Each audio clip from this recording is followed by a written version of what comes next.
Emotional intelligence. Well, this term sounds very complex and heavy, doesn't it? Emotional intelligence, EI, consists of two words, emotions and intelligence. Emotions are the ability to understand your feelings, and these are the codes and the data which has the information to trigger feelings in you. Whereas intelligence is the ability to solve a problem. So EI, emotional intelligence, is the ability to sense, assess, understand your emotions and of others' emotions. So easy, right? Just like relationships. No, EI sounds very complex, just the way relationships are. Having said that, let's try to simplify EI for all of us.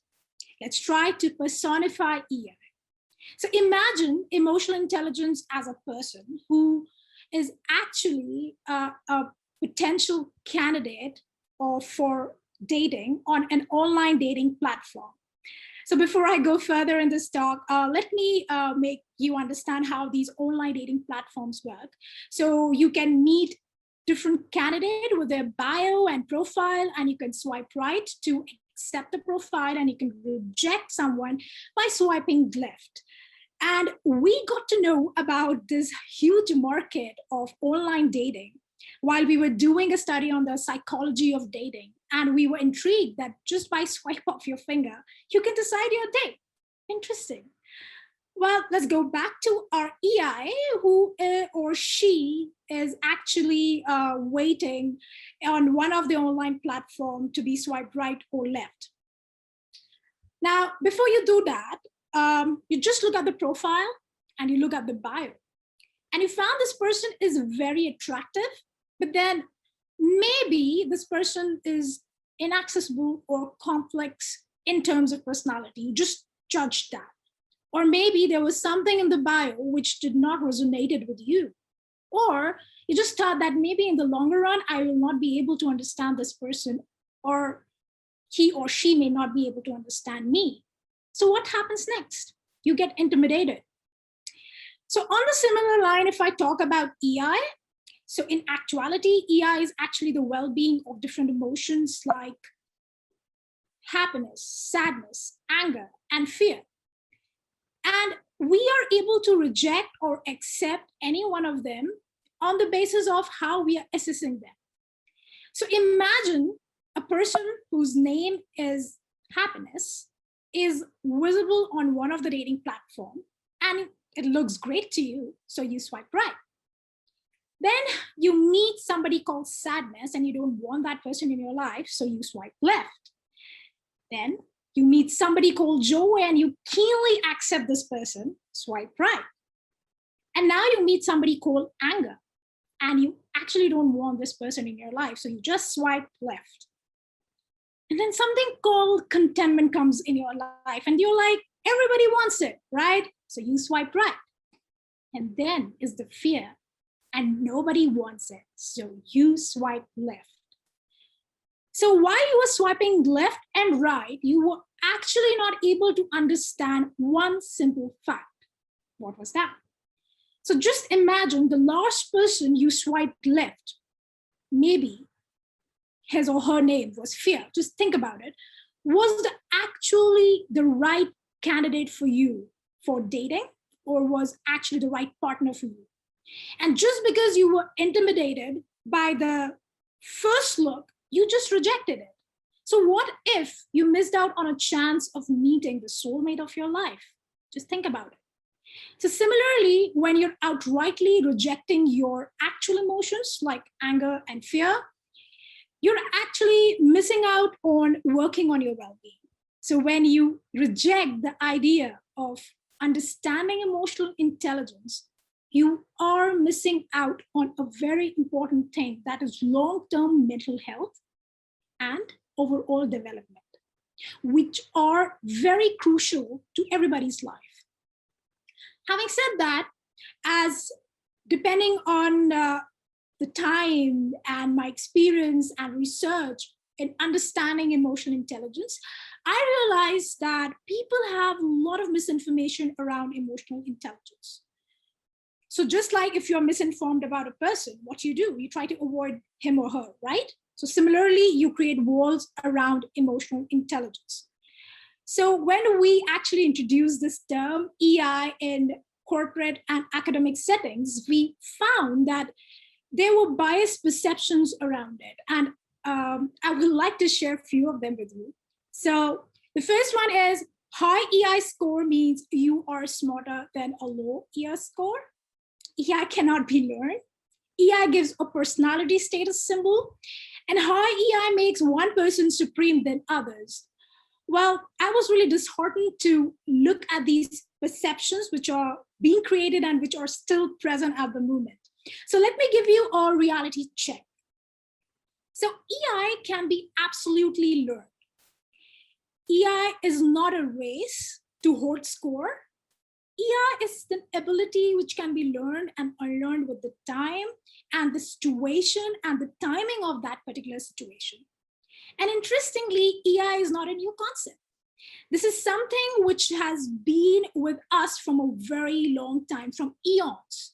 And we can see that is being used by our ancestors, our grandparents, and parents.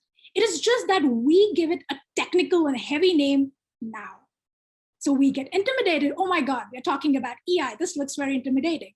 That should not be the case. Trust me, it is part of our life. So in the primitive times, EI was more of a surviving strategy. And at present, it is more of a nurturing strategy. So for example, think of a man who is living in a cave or a jungle. And for him or her, the feeling of fear is actually helping to be alert against the predators around. So that is helping them to survive, right?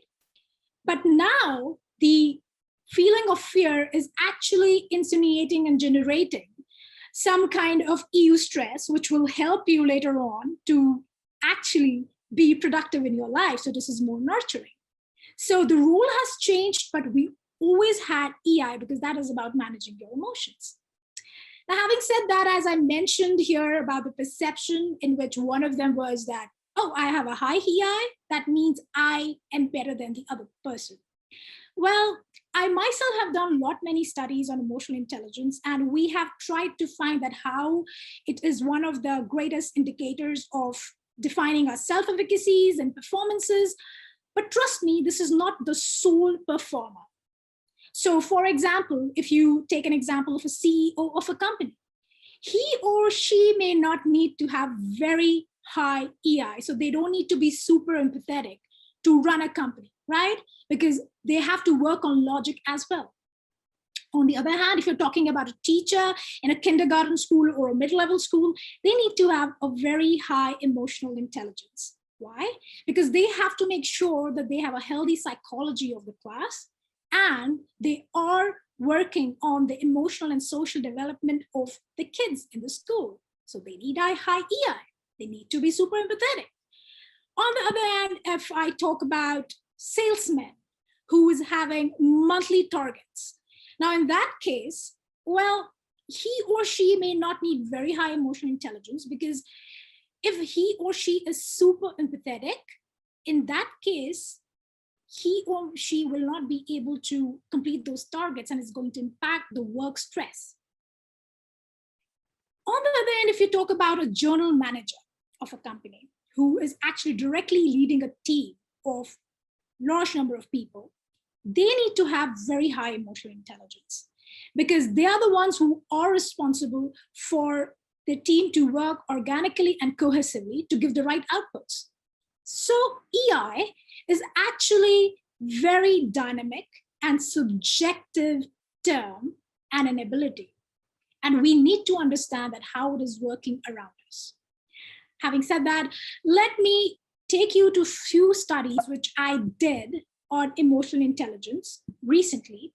And one of them is, which is an ongoing study.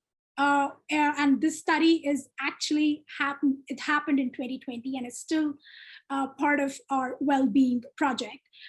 Here we tried to find that how EI is an indicator for well-being. And here the well-being was actually a global index scale from WHO-5. And we found that yes, it is impacting the well-being as a whole, which is an important thing to consider with the fact that at present, the emotional intelligence, which is the ability to manage our emotions, this ability have reduced from 2018. So if you can see this, there is a direct impact on the mental well-being. So even if you're not getting the direct focus groups for understanding the mental health, here is the data. So this is a red alert to acknowledge and address this problem and to work on it. And I think EI is one of the tools to actually work on our mental well-being. So having said that, let's go back to that intelligent date, emotional intelligence as a person. So you swiped right, just imagine. So when you swiped right and you went for a dinner, so that person ordered a food or a dish which you never had in your life, but you kind of liked it. It tasted delicious. So instead of getting intimidated, you were in awe of the newness, what was brought to the table. So having said that, try to swipe right for the EI. Try to understand the unknowns of EI. Respect the impact of it and try to imbibe in your life. So when you understand the power of emotional intelligence, you're going to swipe right. Thank you.